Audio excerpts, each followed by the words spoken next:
अनुपमा रात को रसोई में खाना बना रही थी। इतने में खिड़की से एक बड़ी सी नागिन रसोई में घुस गई।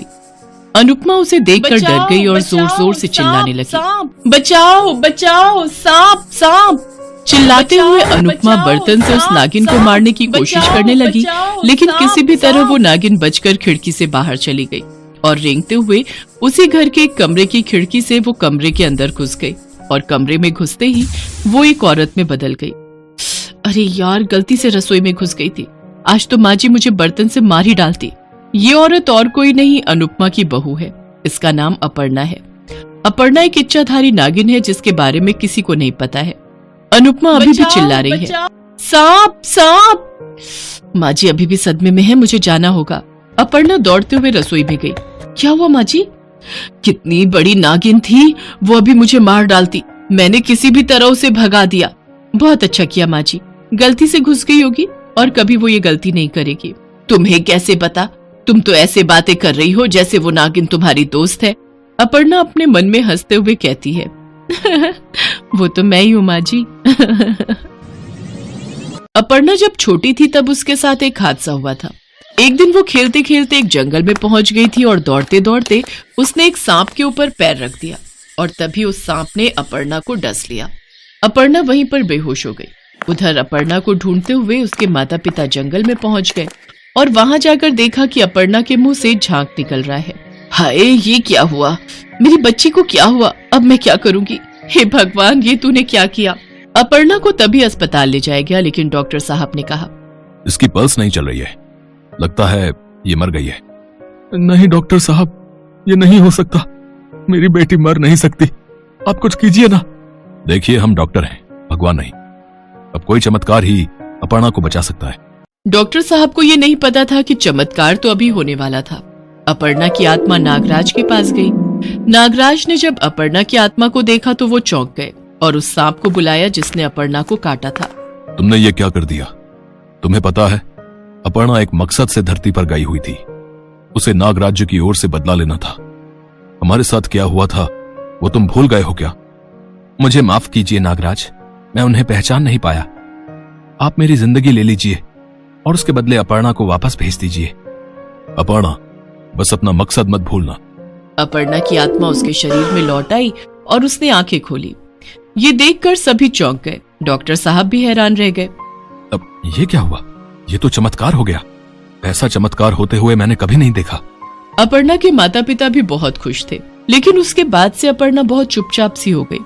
इतने दिनों तक उसे उसके पिछले जन्म के बारे में याद नहीं था। अब उसे सब कुछ याद आ गया था। असल में पिछले जन्म में अपर्णा एक इच्छाधारी नागिन थी।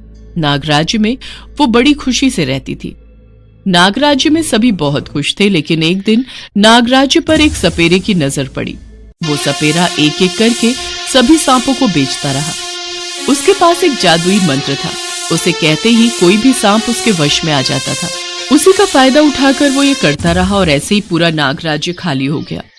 अपर्णा ने नागराज के साथ मिलकर उस सपेरे को मारने की कोशिश की, लेकिन वो नाकाम हो गई और उस सपेरे ने उसे मार दिया। उसी दिन नागराज ने ये शपथ ली, मैं इसका बदला लेकर रहूंगा।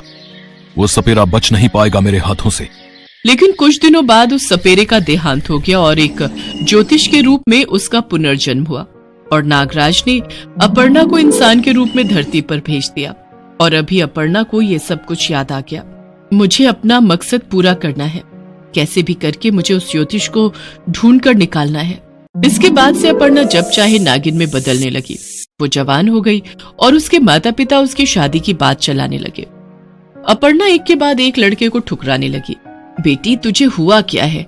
तुझे कोई भी लड़का पसंद क्यों नहीं आ रहा है?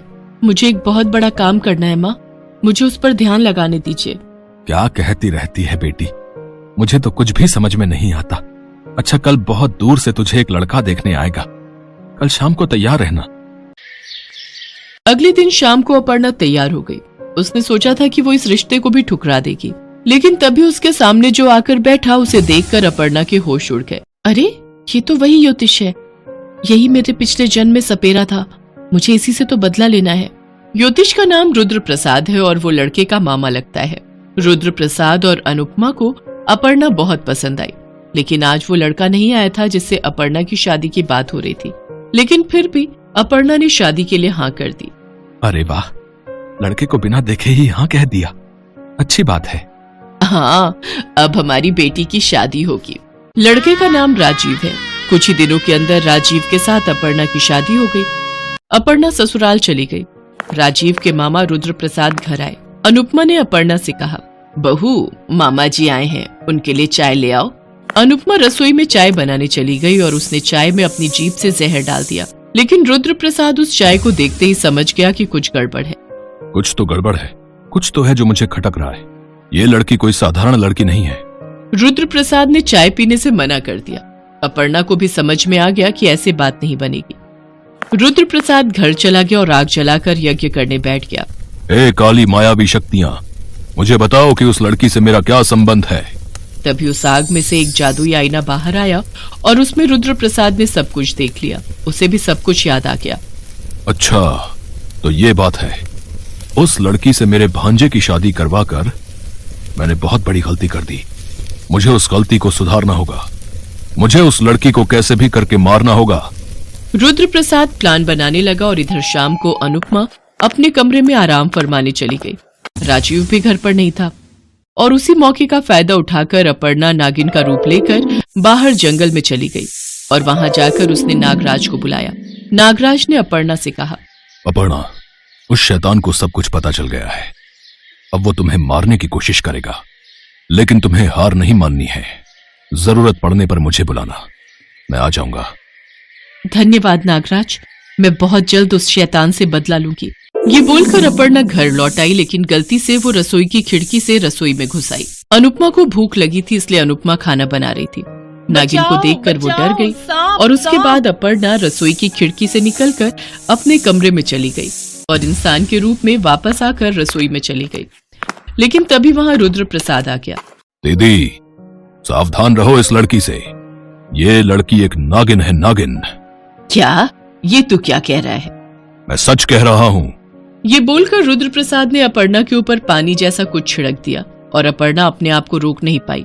वो तुरंत नागिन में बदल गई। उसने कहा, अब तेरा खेल मैं खत्म कर दूंगी शैतान। मैं इस जन्म में सपेरा नहीं बना तो ये मत सोचना कि पिछले जन्म का मंत्र मुझे याद नहीं है। मैं अभी भी तुझे वश में कर सकता हूँ। अपर्णा को गुस्सा आया और साथ में डर भी लगने लगा। उसने नागराज को बुलाया। नागराज वहां प्रकट हो गए और नागराज ने रुद्र प्रसाद पर हमला कर दिया। लेकिन तभी रुद्र प्रसाद ने एक मंत्र पढ़ना शुरू किया। नागराज वश में आ गए। मंत्र पढ़ते हुए रुद्र प्रसाद का ध्यान अपर्णा पर नहीं था और इसी मौके का फायदा उठाकर अपर्णा ने रुद्र प्रसाद को डस लिया। अरे, ये क्या हुआ? और उसकी मौत हो गई। नागराज भी ठीक हो गए। उनका बदला पूरा हुआ।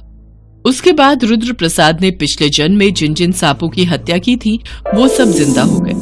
अपर्णा भी सांपों की दुनिया में लौट गई और फिर से नागराज की प्रतिष्ठा बढ़ गई और इसके बाद से सभी खुशी खुशी रहने लगे।